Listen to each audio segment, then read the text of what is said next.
YouTube. So I finally got a part that I've been waiting a long time to get for my daily driver, which is a Civic Sport 2018. And this part will allow me to be able to tune the car and possibly make a little bit more power if I add on more mods or even just turn the boost up. So I decided to go with Ktuner version 1.2, and the reason why I didn't go with version 2, even though it comes with the 5-inch display, is because I already know for a fact that I'm not going to use the display, because I don't really care to like look at all the parameters and all that, because I'm just driving. This is a daily. I just want to tune it real quick, have a little bit of fun, and call it a day. Here it is. Sorry about the sun being so bright. At least we got decent lighting for the most part. So this is what you plug into the car. It could be somewhere right there. Over the 2 port down there. Oh, I didn't even throw it. Got that. Some stickers.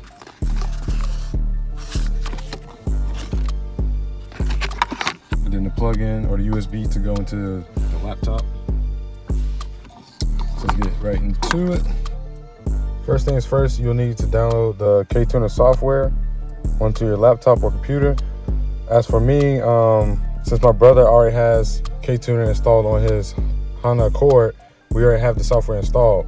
So what I'll do, I'll just send you guys a link in the description of a guy on YouTube that I've watched who installed Ktuner on his 10-gen Civic, or I'll send you a video from Ktuner themselves of them going over how to install the software.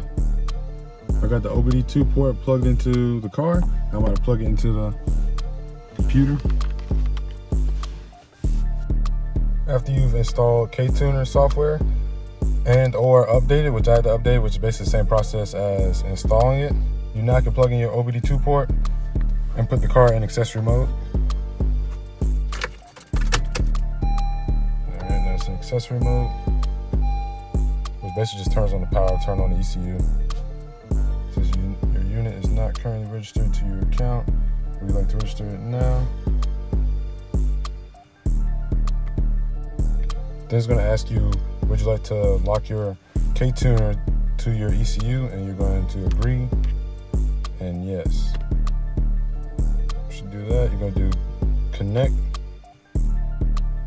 This Ktuner flash unit needs to be set up in order to connect. This includes setting up recovery and the factory tune. Would you like to set this up? Yes. So basically what that means is that it's going to save the car's original tune just in case you want to revert the ECU back to stock, or you want to go back to the stock tune. So it's going to save it. After it has uploaded the car's stock tune, you can now see the parameters of the engine and what's going on with the electronics. So then what you want to do, you're going to go to File in the top left-hand corner, New Tune, and then you just select which model yours is. Mine is not the Accord, that's my brother's car. Mine is the 2016 and up. Mine's actually 2018. So you just press the plus button. Mine is manual. Then next. Then here's your different tunes. It says stage 1. It says improved launching, throttle response, mid-range, and top-end gains, 18 PSI on 91 octane or higher. Stage 2, same thing, except this one's 21 PSI. Then starter at 16 PSI, starter at 18 PSI, and starter at 21 PSI. And then last one is starter dual target at 21 PSI. So I'm going to choose starter dual. There's no particular reason, it's just that's what I saw the guy in the video choose, so I'm just choose that and try it. Now it's back on the home screen, and all you want to do is go to the arrow, which is upload base code. Now it's going to ask you if you want to erase the original tune that's on the ECU and upload this base code or base tune. And then now you do flash directly, and I believe you do this as like which tune, you pretty much name the tunes basically. So I'll just do like tune 21 PSI, you put that in slot 1. So I had to go back and re-upload the tune. When I uploaded the first time, all I did was basically like save the tune to the first slot.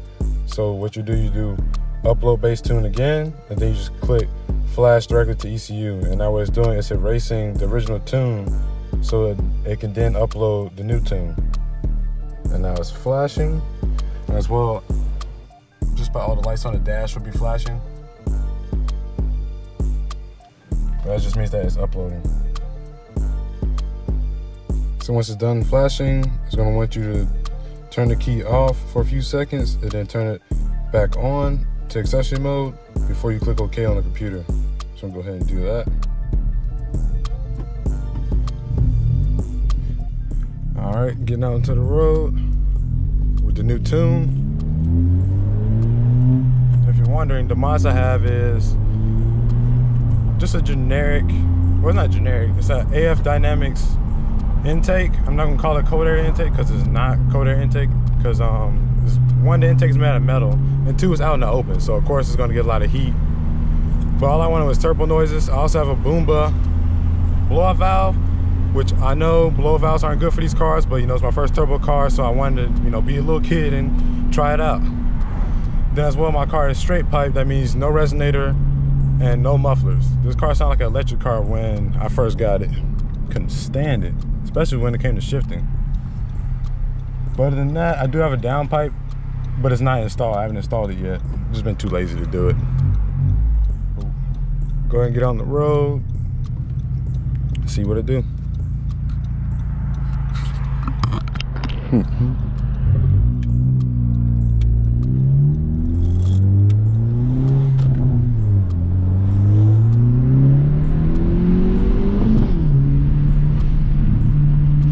Yes, there's definitely a difference, that's for sure. It's got a lot more pep when you first get on it.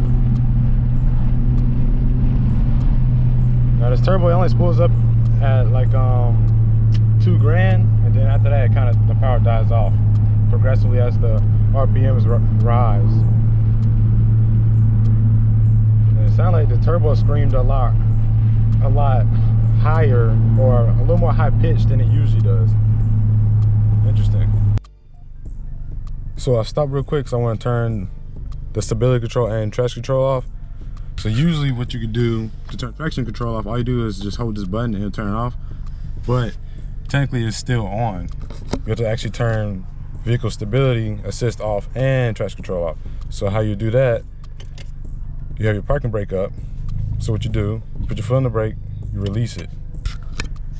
Then traction control on, traction control off, put the brake back on, take your foot off the foot brake, traction control on, traction control off, foot back on the foot brake, traction control on, traction control off. And then you get the traction control icon flashing, which means that all assists are off, other than ABS. So let's give that a shot. And there's a lot of traffic, so it's kind of hard to do any real pulls. Anybody coming? Not really. Let's give it a shot.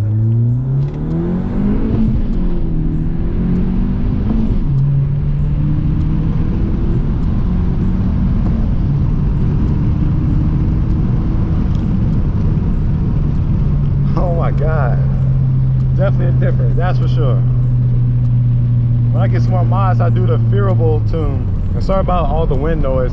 I just let the windows open so you can actually hear the car. Because since it's turbo, it's still kind of quiet.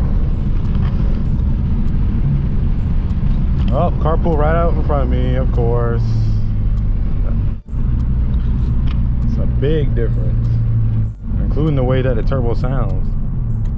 Of course, doing this kind of stuff puts more stress on your turbo, the exhaust, the engine, all that, but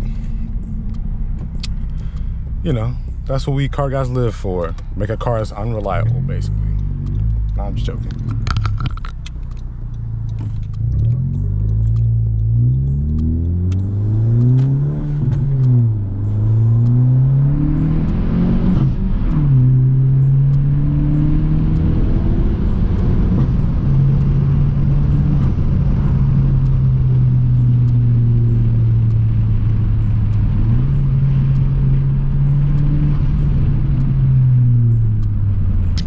Ooh, copper.